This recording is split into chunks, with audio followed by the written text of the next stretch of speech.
바울의 전도. 바울이 로마에서 그 로마에 있는 그 유대인들에게 복음을 전도한 내용에 관한 말씀입니다. 바울은 그 감옥에 있던 시간이 생각보다 많습니다.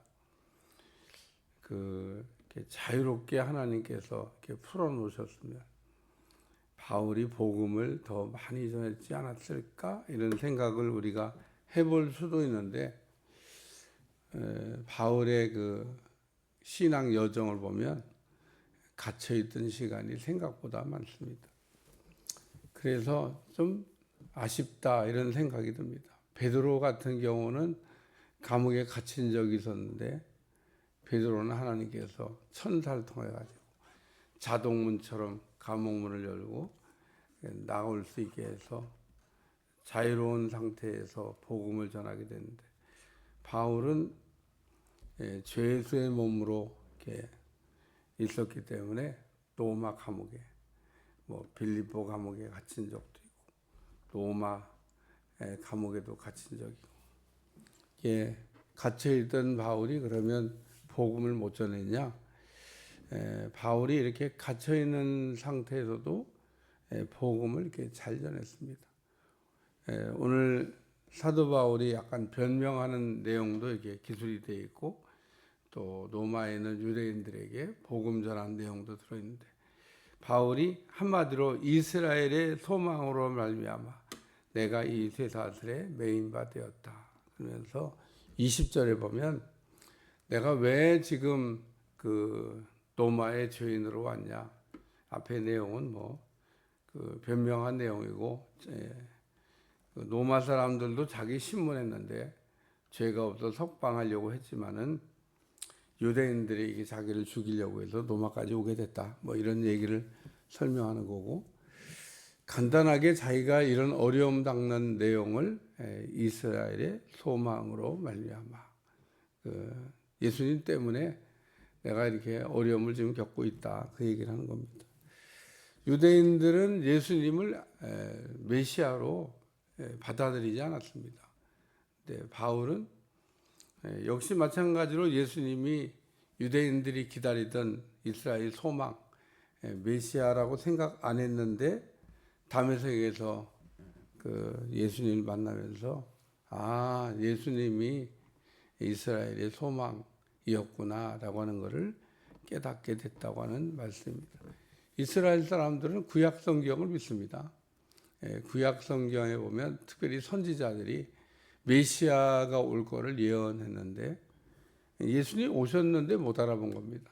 또 이런 내용을 가지고 오늘날도 한국에 있는 많은 이단들이 그때도 못 알아봤고, 그러니까 지금 자기들도 못 알아본다고 사기를 칩니다만은, 그러면은 그 구약에 있는 예수님에 관한 예언이 예수님에게 전부 다 하나도 어김이 없이 맞아야 돼요.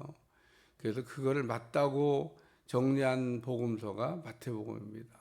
우리가 마태복음을 읽어보면, 마태복음은 유대인들에게 복음서를 읽히기 위해서 마태가 정리한 건데, 그래서 구약의 선지자들의 예언을 계속 인용합니다. 전부 다 인용한 건 아니고요. 핵심적인 중요한 거를 계속 인용하면서 이렇게 예수님이 그 구약의 선지자들이 예언한 대로 오셨기 때문에 메시아가 맞다라고 하는 것을 변증적으로 증명합니다. 그래서 마태복음을 보면 예언이 이루어졌다, 예언이 성취됐다, 이런 도식이 계속 나와요. 그래서 구약 성경에 나오는 이스라엘의 소망으로 말미암아 내가 매인 바 됐다.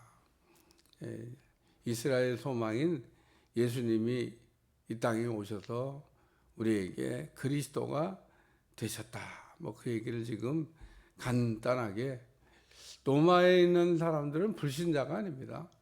우리가 로마서를 바울이 로마에도 썼는데 불신자를 대상으로 쓴 게 아니라 믿는 사람들을 대상으로 쓴 서신, 로마서.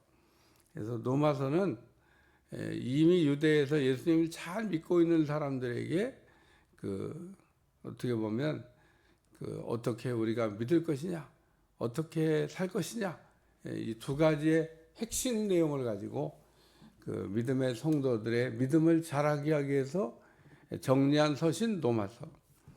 그래서 이스라엘의 소망이라고 하는 것은 예수님이 그리스도로 오셨다. 두 번째 말씀은 그 이야기를 들은 게 없다 이런 말씀이에요. 그들이 이르되 우리가 유대에 내게 대하여 편지를 받은 일도 없고 또 형제 중 누가 와서 내게 대하여 좋지 못한 것을 전하든지 이야기한 일도 없다.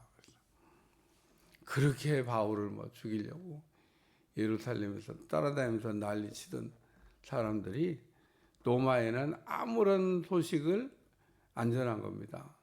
안전해서 못 들었을까? 듣지 않아서 못 됐을까? 여러 가지 이유가 있겠지만 우리가 보면 안 좋은 소식만 듣는 사람이 있고 좋은 소식만 듣는 사람이 있는데 여러분의 귀는 복된 귀가 돼서 좋은 이야기만 듣는 여러분들이 되시기를 축원합니다. 오늘 우리가 듣는 거가 굉장히 중요합니다.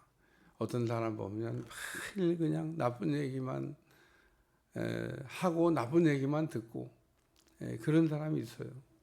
자기가 나쁜 얘기 자꾸 하면요 또 나쁜 얘기만 자꾸 들립니다. 좋은 소리가 안 들리고.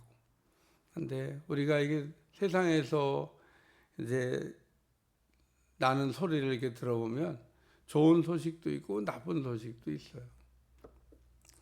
어쨌든 나쁜 소식은 내가 들어가지고 별로 유익이 없습니다. 좋은 소식은 우리가 들어야 되죠. 로마서 10장 믿음은 들음에서 나며 들음은 하나님의 말씀으로 말미암았다. 그래서 우리가 말씀을 듣는 거가 굉장히 중요합니다. 어제도 수요일 날 제가 설교하면서 우리에게는 두 날개가 있다. 우리가 날기 위해서는 말씀과 예배라고 하는 두 날개를 우리가 충실하게 할 때, 그래서 교회에서 예배 드리는 거, 혹은 순예배 드리는 거, 신방 예배 드리는 거, 이런 모든 예배와 그리고 하나님의 말씀을 듣는 것을 통해서 우리의 신앙이 비행기처럼 날아갈 수가 있다. 일단 좋은 거를 듣기를 힘쓰시면 듣는 은혜가 임할 줄로 믿습니다. 여기 22절 우리가 너희 사상이 어떠한가 듣고자 하니 이 파에 대하여는 어쩐지 반대받는 줄 알기 때문이라 하더라. 그래서 바울을 통해서 말씀을 듣기를 원하는 사도행전 10장의 고넬료가 하나님의 말씀을 그렇게 사도를 통해서 듣고 싶어 했듯이 오늘 여기도 마찬가지로 로마에 있는 사람들이 바울을 통해서 듣기를 원했다. 들으려고 하는 사람한테는 전하기가 쉬운데 들으려고 안 하는 사람한테는 전하기가 어려워요.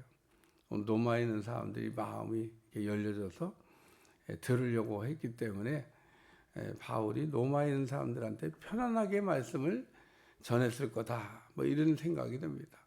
오늘도 우리가 열린 마음을 가지고 늘 하나님의 말씀을 듣고 승리한 여러분들이 되시기를 축원합니다. 기도하겠습니다. 하나님, 오늘도 바울이 로마에 있는 성도들에게 말씀을 전하는데 귀한 말씀이 될 수 있도록 축복해 주옵소서. 예수님의 이름으로 간절히 기도하옵나이다. 아멘.